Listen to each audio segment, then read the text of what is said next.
Hello, everyone, and welcome back to the Snyk ASPM Masterclass series.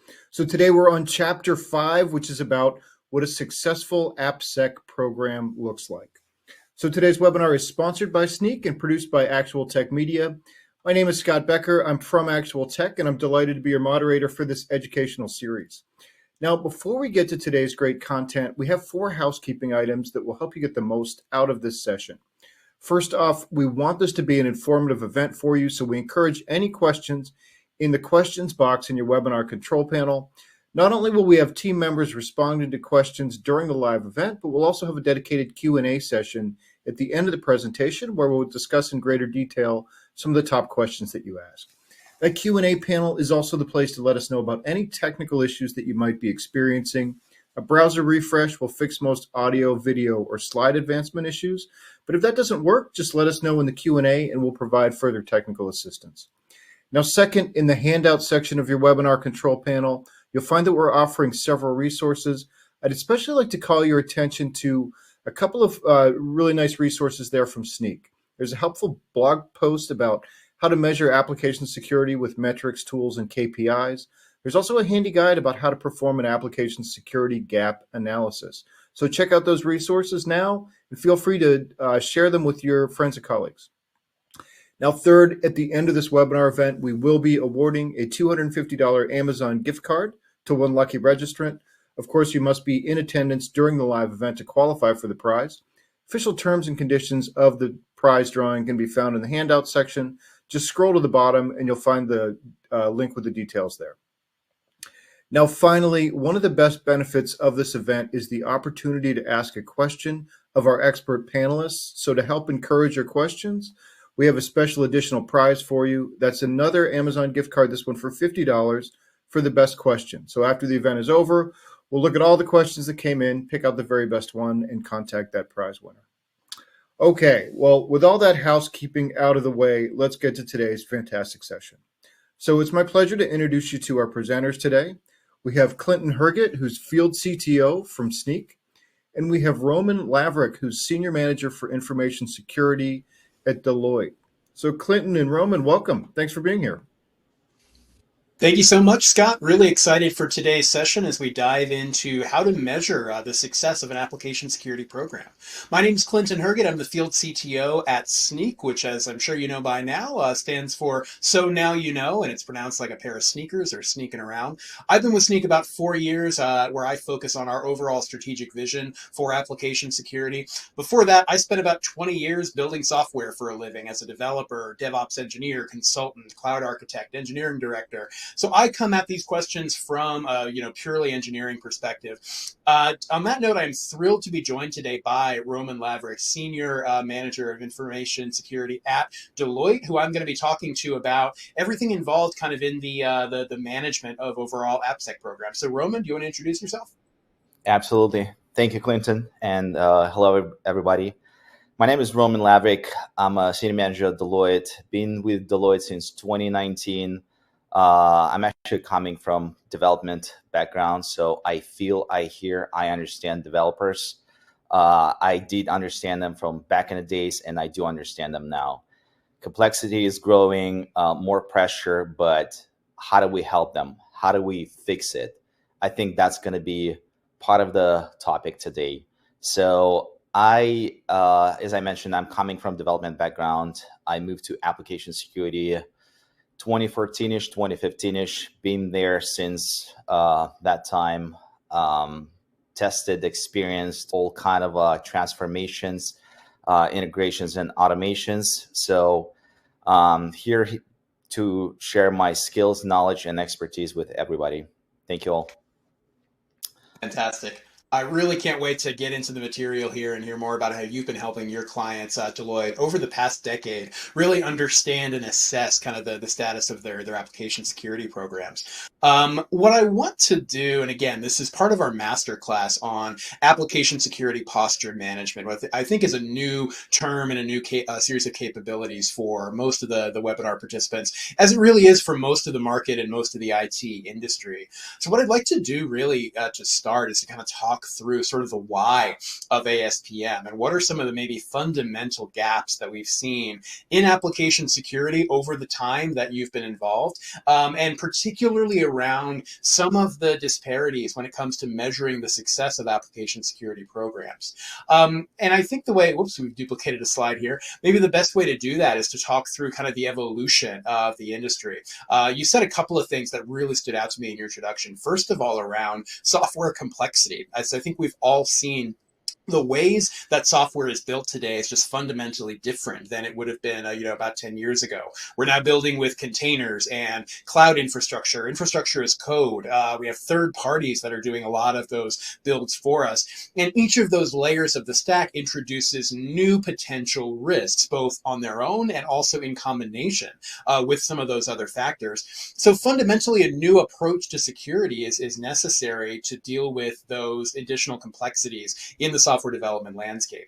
But I think what I'd like to do is to take you kind of all the way back to the start. I mean, you arrived in application security and you've been working with clients since 2014. So maybe let's start talking about what was that initial state of play and the tools, the processes, the culture of application security a decade ago. What were some of the fundamental limitations in the ability to measure success that your clients encountered back in those days? Absolutely. So I would say back in the days, let's move back to 2013, where security was mainly driven by regulations, right? If you are banking industry, in the banking industry, if you are related to PHI data, if you're in kind of an insurance or medical company, then you have these regulations that pretty much enforce you to do your security. Otherwise, I mean, you're trying your best, you do your stuff, but then you're not obligated, right? So again, it was kind of a take it or leave it. Or if you have an extra budget, then you go into security, which is changing and evolving. Now security is an inseparable part of development lifecycle. And most of our developers, if I would say 99%, understand and looking at security as a part of the process, right? So manual scanning, manual triggering, it was such a big pain, right? Even though companies were talking about, oh, we have CI/CD and it's kind of integrated into our CI/CD process. I'm talking about at least static analysis. These days, most of the companies have this at least bare minimum tools, static SCA integrated into CI/CD lifecycle or CI/CD pipeline. So inconsistencies. One application could be covered by security scanning, the other could not. How was it all, driven back then, and how it's driven now? It's totally different worlds.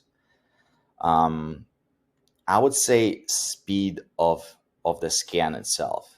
Back in the days, I remember, the old tools. I don't want to mention any names, but it used to take 3-4 hours. Some applications could be scanned for like 8 hours. And I remember myself triggering the scan in the middle of the day and then coming back later next morning, and it wasn't complete. So the time it took to scan not simple, that's another point. Scan one application, I guess could take roughly from 3 hours to 16 hours. That was tough. And what I mentioned is that applications were not simple. And Clinton, to stay on top of what you said, containerized environment, applications are way smaller than they used to be. They're more or less distributed. We moved to microservices world, so our code bases are way smaller than they used to be. Monolithic, big applications, scans were failing all time. So challenges all over the places. Tracking and communication. That was another challenge back then, right? How do you track all the scans that were done? How do you track applications that need to be scanned? There was an Excel spreadsheet There was some kind of internal tooling that companies were developing to track and understand the posture, what's done, what needs to be done. But then it was all manual process. People were looking at it, and just honestly, sometimes certain things were missed, certain pieces were just not taken into account. Developers did not have enough knowledge to fix vulnerabilities. And unfortunately, the ratio of AppSec engineer to development team to developers, it was like 1 to 500, one AppSec to 500 developers. I mean, I'm just talking about average. It could be more, it could be less, but that was the reality. Visibility was a struggle. So developers did not have, most of the companies that I've been to, developers did not have access to scanning tools. So the scanning needed to be communicated to developers through the reports. And you all probably know how difficult it is to look at the PDF report and try to extract some meaningful action items from that document. Even though AppSec can say, hey, that report has all the details you need to know to fix the vulnerabilities, still lack of knowledge, skills, and expertise in AppSec field did not allow developers to move quickly. And then we, as AppSec engineers, had to schedule calls, but then ratio. So it was kind of a tough process. I don't want to call it rat's race, but it was difficult to get out of it and kind of get to the same page and same level of understanding with developers. Absolutely. Oh, go ahead. Yeah, I was just gonna say the risk profiling was not there, and then I hope we'll touch base on that later when we talk about, like more details of ASPM. But yeah, that's pretty much the challenges that we had back in the days, and we've evolved pretty significantly since then.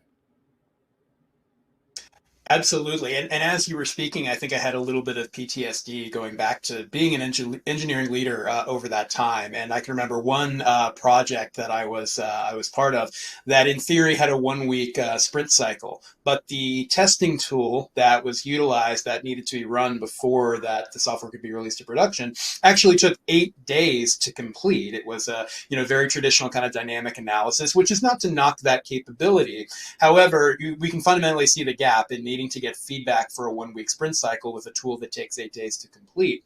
And of course, the output of tools like that, I think you're exactly right, were a massive, 1,100 page PDF, right? And yes, they were full of useful information. But when we think about that from a developer perspective, right, it is both coming at the wrong time because it's happening after I've made all the relevant decisions about what's going into my software, and it has the wrong context. Those audit-based tools are designed to provide an assessment of risk and to generate an artifact that is corresponding to a particular kind of software artifact. The problem is that doesn't enable me to make better decisions at the time when it's actually least expensive, which is inside my developer workflow. So fundamentally, it creates this massive feedback loop, right? I have to guess at what the security implications of a decision are, wait for it to go out into either a security gate or worse, actually into a production environment, have an audit-based tool run, and then get an artifact back that is lacking the contextual information. So it's the wrong time, the wrong context, and fundamentally targeted at the wrong audience.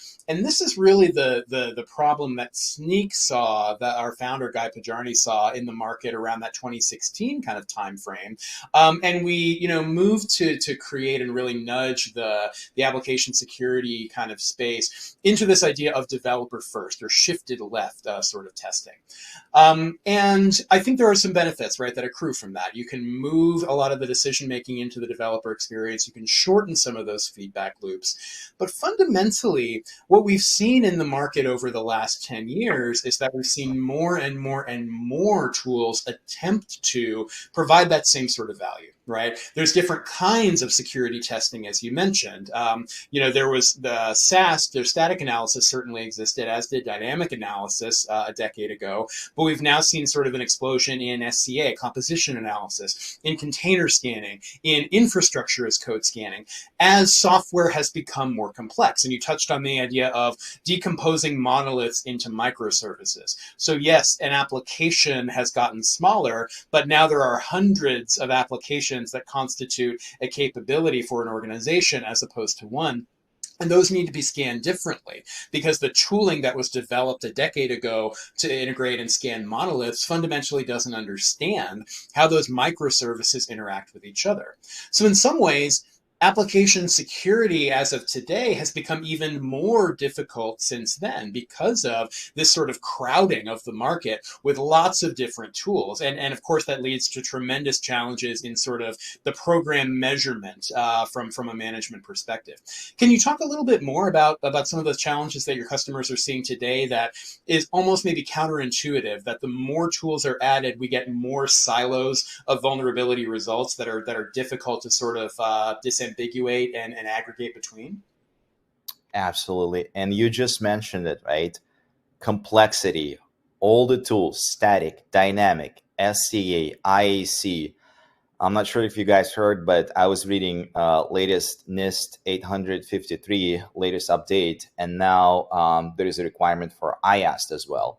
So again, all these tools added to the scanning process, and then how do developers take action? I mean, I'm not even talking about developers, but then how do security folks can concentrate and prioritize these issues if they're coming from all over the places? From 2 tools, we are evolving into 6, maybe 7, not to mention pen test. Oh, by the way, there is a bug bounty program, and it also has findings. So all of the scanning, all of the identifications of the issues, they are all disjoint, right? Like they are located in different platforms, in different places. But then what should I prioritize? What's my first action? And then what application I need to work on? Like, how do I, first of all, step back and prioritize my applications? How do I know that this application is more critical than the other one? You would say like it could be done by APM, but then like how many companies are really following that application posture management or portfolio management? Some people call it differently. So again, I would say starting with the portfolio, understanding your applications. What are you scanning, first of all? And then get this scanning done and understand what should I prioritize, and how do I prioritize it? How do I fix it? Who do I go to get idea on how to fix this particular vulnerability, and what's the best way of fixing it? Can I still go to security? Can tool provide me the guidance that I could use to fix the vulnerability? But then let's move even back. And as Clinton mentioned, all the issues were coming up during the build process or pretty much at the end of the life cycle. Now, with a shift left approach, or picking up or scanning code bases ahead of time, giving developers ability to understand their posture, understand or see the vulnerability before they go to release, it kind of simplifies their life. They are not blocked at the end, and security becomes more enablement, but still combining all these pieces together, prioritizing and showing comprehensive report. That's I guess the most important benefit of ASPM, right? Like if we talk about developers in AppSec. Absolutely, and I think you used the key word there, which is prioritization, and that goes beyond the traditional concept of severity, right? Which I think if we are to talk about that legacy AppSec world, you'd have a CVSS score, but fundamentally that is lacking critical context to understand what is the propensity or what is the real risk of my organization being exploited based on that vulnerability. You actually need to understand quite a bit more, and you need context that comes from multiple parts of the SDLC and multiple layers of the application stack at the same time. If we take an example, I'm sure most folks on the webinar are familiar with, the Log4Shell vulnerability from a couple of years ago. Most organizations went out and said, okay, we need a SCA tool to understand where this dependency lives in our environment and where it can be upgraded. And that is sort of step zero, right, to understanding your risk posture related to Log4Shell. But you actually need to collect a lot more information to understand what is the real world risk? How is that vulnerability actually behaving? What are the other conditions that are required to exist in order for that particular vulnerability to be exploited? For example, if I have one asset that is, and you mentioned business criticality as an important piece of context, if I have a mission critical service or application that poses existential risk to my organization if it were to go down or be compromised, as opposed to another service that may not even get deployed anywhere public, right? It may not even have inbound internet access. It may have a much lower level of criticality to the business. I need to understand all of that context to understand what I need to remediate first. To say nothing of, do the particular exploitability conditions exist? Are the right ports open? Is there even network access from the outside that would allow someone to add remotely executed code? Is there for example, with Log4Shell, you needed egress traffic on an LDAP port in order to kind of complete that remote code execution loop. So fundamentally, severity is a different concept than risk, and understanding how we reduce risk must also involve having a concept of risk that combines context from multiple sources within that SDLC. So I agree with you. I think we see the industry kind of coalescing and maturing around this idea of ASPM as sort of the connective tissue that might finally allow for this real correlation and a cross-tool or cross-silo understanding of application risk. But I wonder, can we think through maybe what are some high-level examples? When you're talking to your customers about ASPM, what are some of the insights that you are hoping to gain from this new layer of tooling that's sort of sitting on top of all of those different siloed scanning products that we sort of mentioned earlier? So the first thing is that risk calculation, right? As you mentioned, combine all these tools together. It's not just my risk calculation, my risk profiling is not based on SAST. It's not based on DAST. It's based on the whole complexity that used to scan this application and provide me with a visibility on the infrastructure as a code, on the container, what third-party libraries I have in my application, and then as well as like how well written my code is. Do I have any issues such as cross-site scripting, SQL injection? So basically, give me the entire posture of the application in one place, and then based on all types of scanning that performed against that application, I can look and calculate my risk. And then I can understand and prioritize what needs to be fixed first, what's second, and what's third. Basically, do now, do next, and do later.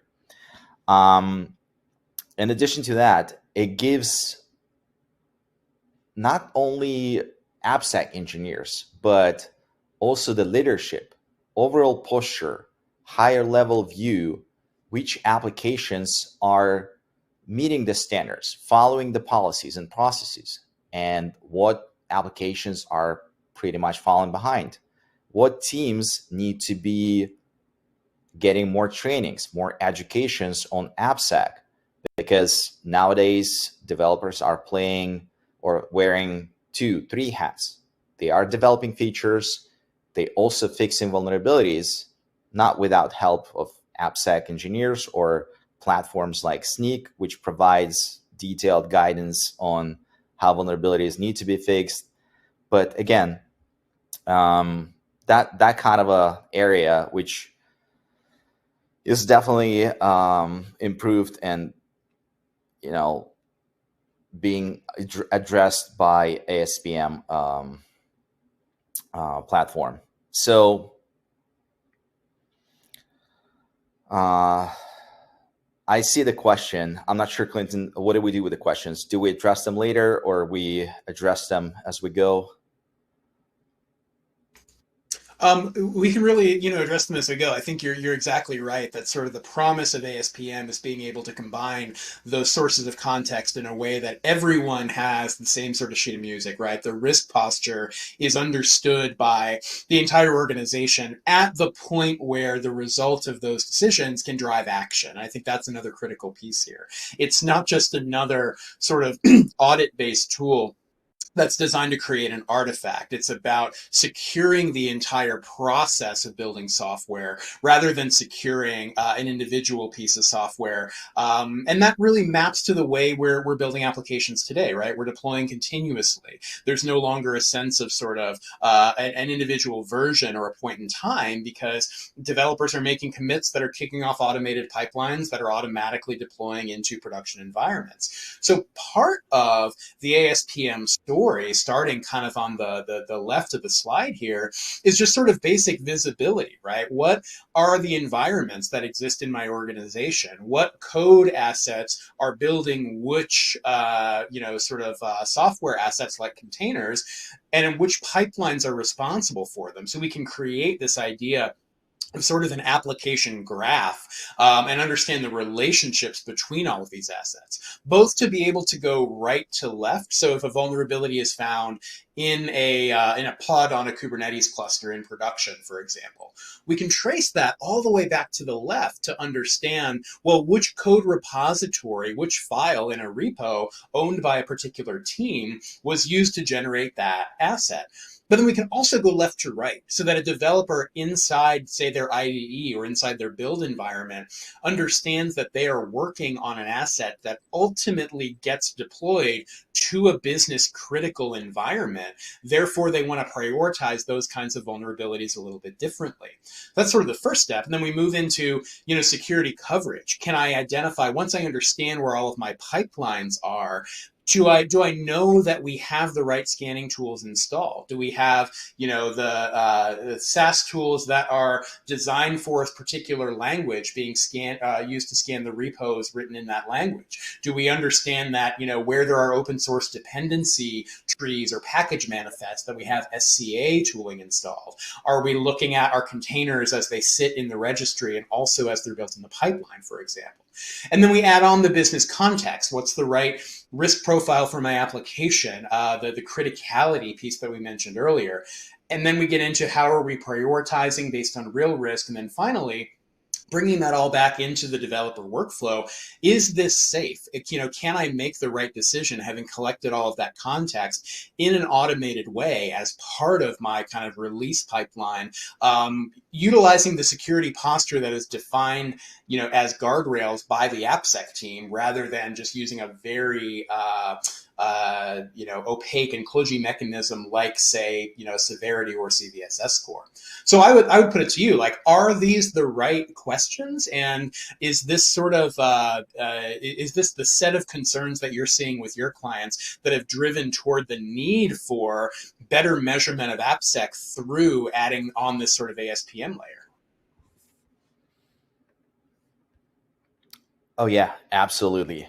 These are the excellent questions that pretty much driving company through the journey, right? So one example I wanted to mention is that we focus on the code a lot, right? On the code itself, we apply SAST, we apply SCA, we apply DAST, but then now there's this question going on, and some companies I see kind of can't even answer it at the moment. Where's container sit? Like, is it AppSec? Is it infrastructure security? So it's kind of an interesting concept, because technically it's infrastructure where application is stored, but then at the same time, it's kind of developed and pretty much implemented by developers. So tricky area. But then golden image concept is something that not every company implements. And it creates another issue, another complexity, in a sense that one development team uses this base image, the other one uses Alpine, whatever version. And then if you look at the overall picture, most of the teams are stuck with different images, with more vulnerabilities, with more complexities. And you mentioned Log4j, right? December 2021.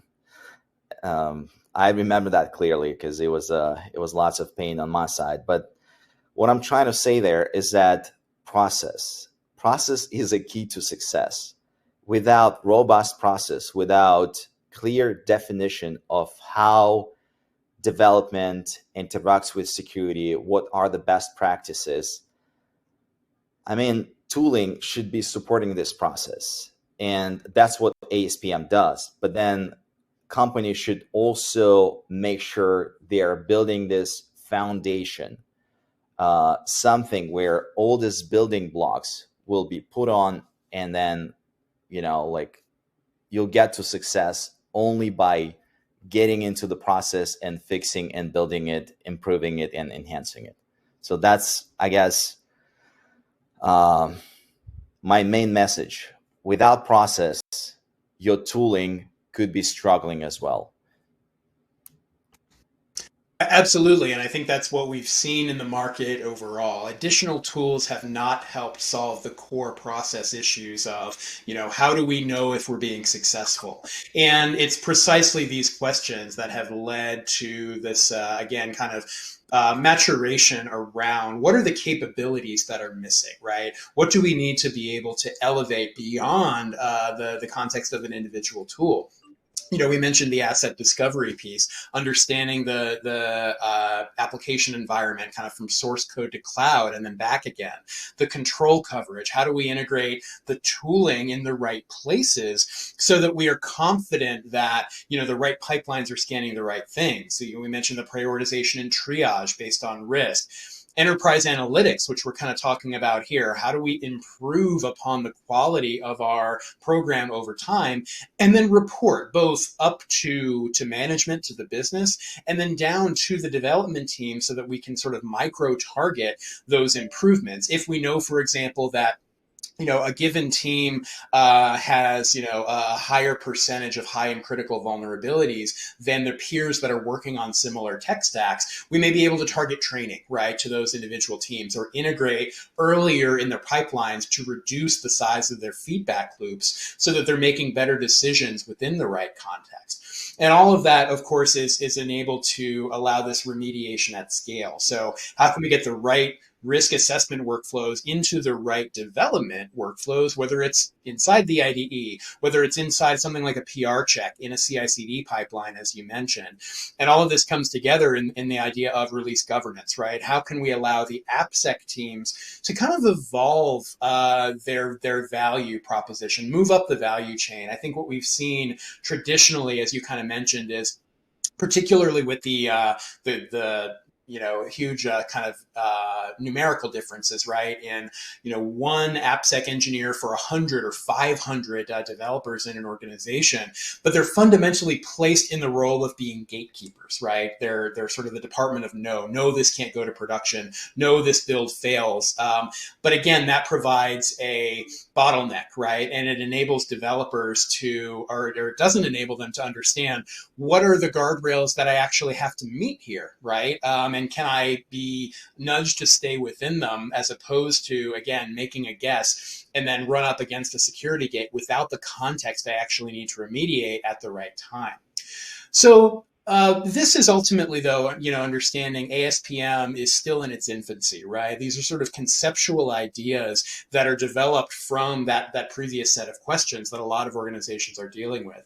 So, we've talked a lot about the evolution of the market over the last 10 years, but as it stands today, in terms of both the tooling, the process, the cultural transformations needed to embrace a new way of thinking about AppSec, kind of how are you advising your clients today on what's important to measure based on the tooling tooling and process currently available? But then looking a little bit ahead as ASPM becomes more mainstream, how are you telling your clients to kind of get ready for this new world in which these management workflows exist to correlate a lot of these KPIs and measurements at scale?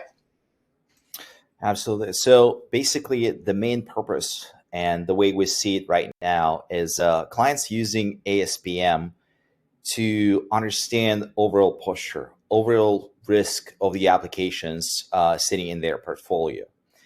And obviously, ASPM is a place to go if you want to prioritize, understand what needs to be done yesterday, what needs to be done today and tomorrow. It also identifies weaknesses. It identifies potential areas for improvement. It also gives you, important statistics. How much time developers spend on remediation? How visible, like how many applications you have sitting at certain level and like remediation is not done at all. You can understand false positive rate. You can suggest some trainings. And again, getting back to Log4j, it helps you to kind of address the issues coming up from zero-day vulnerabilities, incident response. It can give you that glue that you briefly covered between what's running in your container, in your production environment, back to the code base. So these are like very important things that we need to look at. But again, portfolio management, visibility, connection, risk profiling. I would say these are the main points of ASPM that our clients are looking at right now. And I wish I had that third eye and I could say predict where this all moving forward to. But honestly, I see that ASPM could be orchestration platform in the future, right? It could be pretty much saying that this application needs this type of scannings and the other application may not need because its risk profile, because this application is user facing, it has authentication, it has certain data, and the other one doesn't. It's just internal application, which is used for, I don't know, simple as that, Christmas party invitation, right? How much effort do we need to put on that? How much security involvement needs to be there? So that's one side of it. One thing that we all kind of looking at is threat intelligence or even threat modeling. Imagine threat modeling could be embedded into ASPM, and then you do your threat modeling at the beginning of the development, and then ASPM can help you to verify whether your requirements were implemented, your threats all covered, and if certain findings are identified across your application coming from different scanning tools, that means your threat modeling was not addressed. So maybe that is the future of ASPM. And then a lot of clients are asking, what's the difference between ASPM, which is application posture management, like security posture management, and cloud security posture management? Maybe in the future, ASPM will be combined with cloud security posture management, and it will become one platform. One side of it covers security within AppSec space, and the other one at runtime or even cloud, right? So it would be nice to see that kind of a combination. But I would say we're gonna need a lot more AI analytics, ML involved into the process to kind of add even more automation into identification, prioritization, reporting, massaging, analyzing the data that's been produced from all the scanning, analyzing tools, right? So we could get only clean report and then action items that we could get our hands on. Yeah, I love that idea that eventually CSPM becomes a subset of ASPM in the way that the cloud is a subset of the application, right? Developers are writing infrastructure as code that are defining the cloud perimeter, right? There's no longer Exactly. any such thing as a perimeter because I'm, as the developer, defining the networking, the storage, even the roles and permissions, right? I'm creating those roles as part of the application, and they are brought into existence during the deployment. So fundamentally, the old model of I have a software asset which I can scan on the outside, and then I have a perimeter that I can scan, and then they put the asset into the perimeter. And if I've done both of those things, I can be reasonably assured that I've mitigated risk. Fundamentally, that doesn't map to the way software is built today. You actually need context from the production environment to understand how all of those pieces interact. And that's before we even bring in, you mentioned containers and IAC earlier. But now there's a huge increase in the number of third-party services that are being used to build. And if we look at the holistic kind of cloud native software supply chain, we see so many places where an attacker could conceivably add vulnerabilities or potentially exploit things that cannot be, really holistically assessed until they're in production, because they don't look like vulnerabilities until they're put in combination with all of these other, parts of the application which only exist in the production environment. So when we think about some of that context, and I agree with you completely on the importance of additional AI and ML to do things like, for example, if we look at eBPF, right, which is a way to understand what is actually happening in a production environment, which previously was either a black box or you had to add so many different agents to every node in production that you fundamentally had no compute left over, right, because all the system was doing was kind of monitoring itself. What eBPF and OpenTelemetry do is allow kind of selective extracting of that kernel level data brought into user space. And that can be useful for, application performance monitoring, as you mentioned earlier, but also has real impact on the application security process in the same way as we were talking about prioritization earlier. For example, if I have, log4j 2.11, or I have another vulnerability or a package that has a vulnerability, I actually want to know, is that piece of vulnerable code reachable in production, right? Is there a pathway from the outside to the vulnerable piece of software?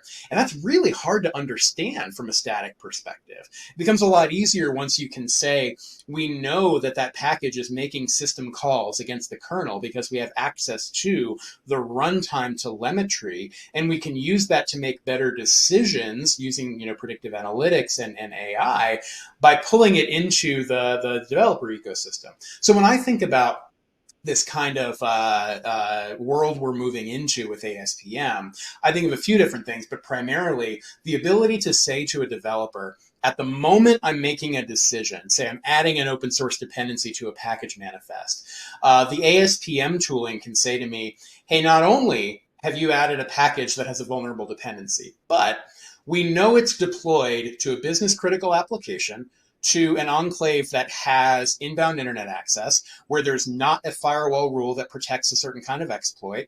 And not only is it a SQL injection, but it actually has rights and permissions to a database that contains customer information, right? So all of that context put together means I now have a priority reason to address this vulnerability. And I like what you mentioned about the threat modeling aspect as well, because I think what that allows is a real shifting left of security. We talk a lot about shifting security left, but as we discussed earlier, there's fundamental limitations in how we can enable developers to take better action due to that lack of context. But what ASPM then allows me to do is, because I understand the context of the right-hand side of the diagram, even in the left-hand side of the process when I'm building software, I can define my own threat models, right? That can then be checked through a variety of tools. So it really enables security as code in the same way we now have infrastructure as code and packaging as code with containers. And so that's sort of when I look at the potential future, I think, well, if I can have a YAML file in a code repo that says, here is how I want this piece of software to be tested, right? Because this is the threat model that I understand as a developer, and then that is validated throughout the process. I think that opens up so many more opportunities for just better collaboration between developers and security, and better trust that the right tools are being run at the right time, and that you can then, of course, measure the success of that program at scale. So I know you said you didn't want to put your kind of prognosticator hat on, but I'll ask you kind of one more time. If you were to fast forward, say 2 years, where do you think the ASPM space will evolve? What kinds of questions will we be able to answer that are still a challenge today? And then maybe what capabilities are still needed on top of the existing tools to sort of make those answers possible? Like, what are you most excited about with this evolution? I see that. I hope ASPM will, as I mentioned, right, like all the above stuff that we just discussed, combining from far left, from threat modeling up to the cloud environment or even on-prem environment. It doesn't matter, right? Runtime, let's call it runtime. Far left, runtime, all the combinations of scanning, tracking, metrics will be sitting in ASPM. So it will be creating complete profile based on AI ML sitting and running behind the scene. Minimal touch of the code will trigger that engine, and that it will give you the potential issues that need to be addressed. Real life examples, maybe additional level of risk recon could be embedded into ASPM. So I guess knowledge base could be associated with it, additional knowledge base, not just the stuff that's coming from the tools that's scanning the code, maybe some kind of additional level of risk recall. But I also want to mention importance of pen test data, right? Pen test data is something that you kind of verify. You did all this automated scanning and then let artists to just explore it manually. They just come and do some poking. Sometimes, you get the findings that you would never expect. And then additionally, bug bounty program, like all the findings that you get from bug bounty pen test could be also embedded into that. So in another way, it's a combination from far left to far right. All the analytics, visibility, risk recon, all the details combined into one simple platform. And it could be even interactive between developers and security folks.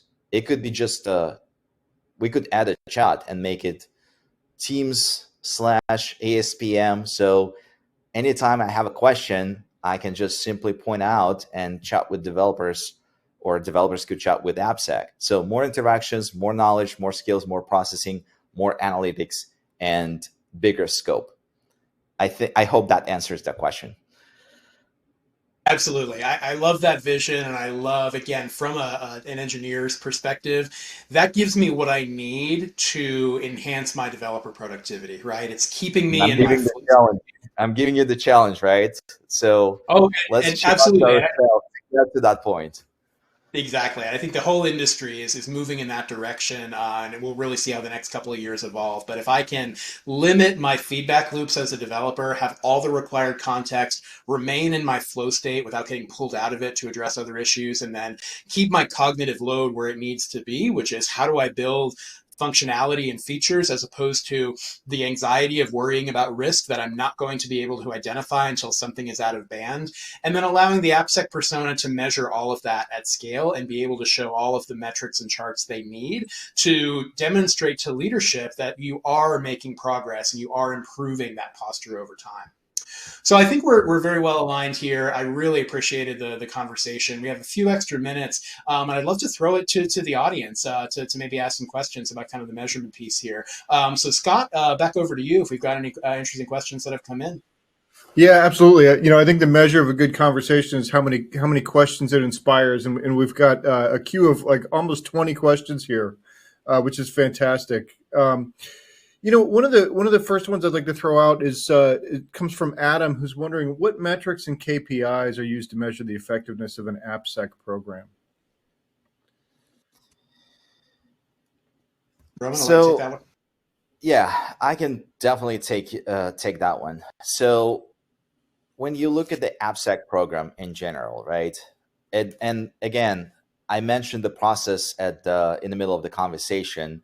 So it depends on your process, how well it's established, and what do you follow, how developers and security folks interacting with each other. But I would say the basic metrics is one is related to tools. What is the amount of false positive you're getting? What is the time for the remediation? How much time it takes for developers to remediate the issues?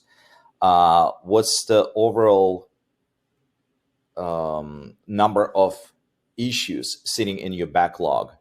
And how many applications are having these issues? Where they are coming from, right?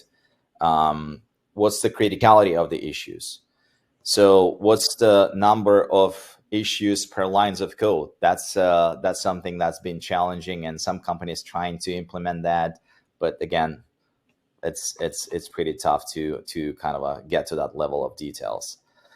But yeah, I mean, it really depends on like how deep, what you're trying to calculate, right? Or what you're trying to present. Is it AppSec scope only, or are you trying to go bigger and kind of present your metrics across entire enterprise, right? Based on different type of applications, um, different type of deployments, different type of teams, So it kind of could be answered as a whole, but then there are unique aspects to it. Yeah, and Clinton, anything you wanted to add to that, or? Well, yeah, I think that really is the challenge, right? Is in how do you identify the right metrics for the right software environment and the right organizational environment. And so I think one of the promises of ASPM is the ability to look at crosstabs, to break down not just vulnerabilities per line of code across the organization, but are there specific teams that are struggling? Are those teams linked to certain ecosystems? Do you have more front end versus back end vulnerabilities? Are there specific kind of just in time training loops that might be required to sort of move some of those numbers up? And then overall, kind of what's the amount of engineering time being spent on remediating vulnerabilities? Would shifting even further left, potentially mitigate some of those issues to get the right context? Like how often are developers in a position of not understanding a potential risk they're introducing until that entire expensive feedback loop has been created? And might there be opportunities to inject some of that that wisdom by correlating again and prioritizing across multiple signals? So yes, by all means focus on the false positives, the mean time to fix, or at least mean time to triage vulnerabilities, but then also look at the variances, right? Solve for the 80%, but look at the 20% as potential sources of nuance that you might have to eventually look at. Because as any organization dealing with any level of technical diversity, you're going to have certain teams that are on the paved road, and then you're going to have certain ones that veer off a little bit, either because of legacy implementations, because the stack they're working with is no longer supported. And so we want to make sure that we're developing the guardrails in the right way that are allowing most teams to simply accept, okay, I'm inheriting the secure by design guardrails and posture of the organization, but there's always going to be exceptions, and where to draw that line to give teams the autonomy to incorporate new frameworks, new languages, new ecosystems, while assessing that risk at scale and understanding where it comes from. I think that's sort of the fundamental challenge of AppSec that hopefully ASPM is being designed to help solve. Okay, yeah, excellent points. I'm going to go ahead and advance the slide. That there's some more resources on here, but just great question, Adam. But one thing to add is just a reminder that in the handouts there's an article there about how to measure application security metrics, tools, and KPIs. So more detail on this exact question, in that one. Let's see. Another question here comes from Mark. So Mark's talking about training the team, and some of the challenges there. And he's wondering, what would you recommend for a faster rollout, training for developers? It could be in parallel to, they're doing something called an AppSec Champions program internally. But maybe something that's not as in depth to that. He's looking to introduce what do I do to fix my code when even the Snyk fix hints are beyond a developer's current AppSec understanding.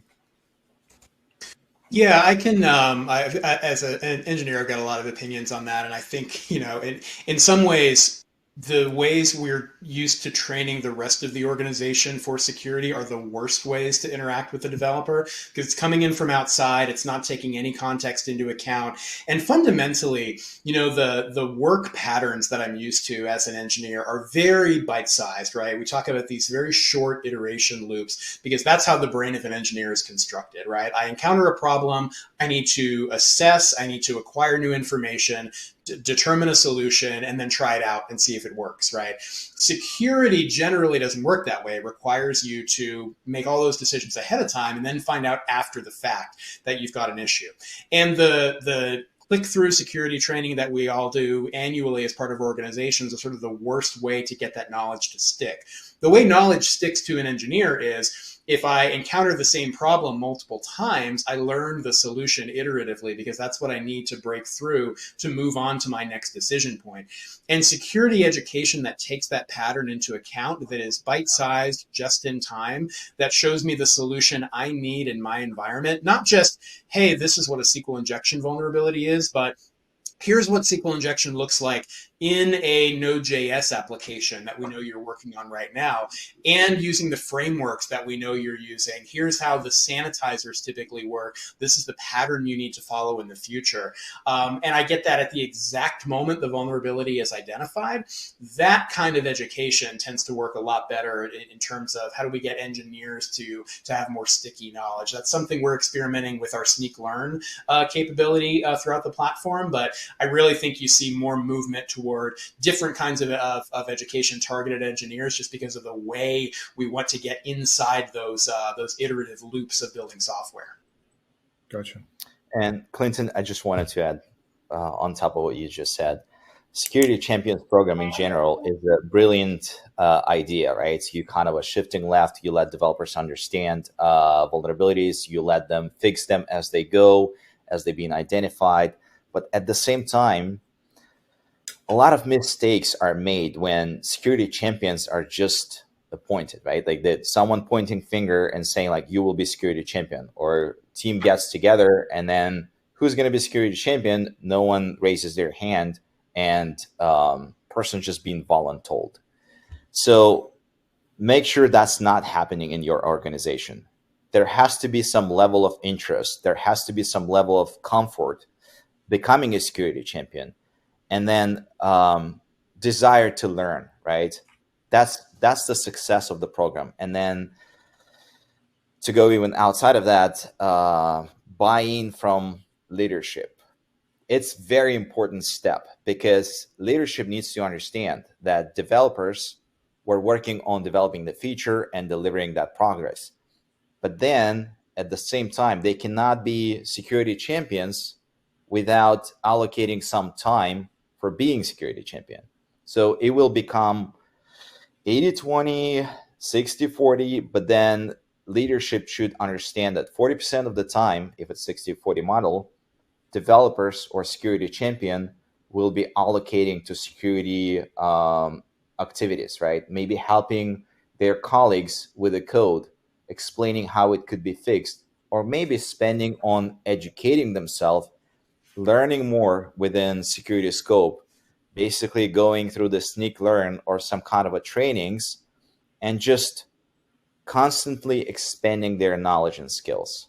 So I would say two things. Don't make them be voluntold, and make sure that leadership understand the concept. When it goes through, the timing need to be addressed.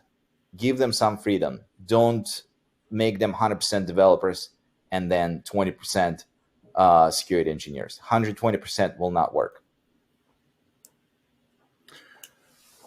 Great points there. I love that voluntold. I love that word. um, Gentlemen, this has been a fantastic discussion. I wish we could get to all the questions. Again, there were so many. We'll pass all of these along, Clinton, to you and the Snyk team, so you can potentially follow up with people. But thanks so much. This has been a fantastic discussion. I know I learned a lot. I think the audience did as well. Really appreciate your time. Thanks, Scott. Thank you, Roman. All right. And we do have one more piece of business, and that is the $250 Amazon gift card. And the winner of the gift card today is DeRoy Bolton from Texas. So congratulations to DeRoy Bolton. We'll be in touch to get you your card. And with that, on behalf of the Actual Tech Media team, I want to thank Snyk for this session and for making the whole series possible. And we will see you next time for Chapter 6, the final chapter of this great series. That one's going to bring it home with information on empowering your team members and creating a culture of trust. So we'll see you back here on Thursday, March 28th at noon Eastern Time. Thanks for joining.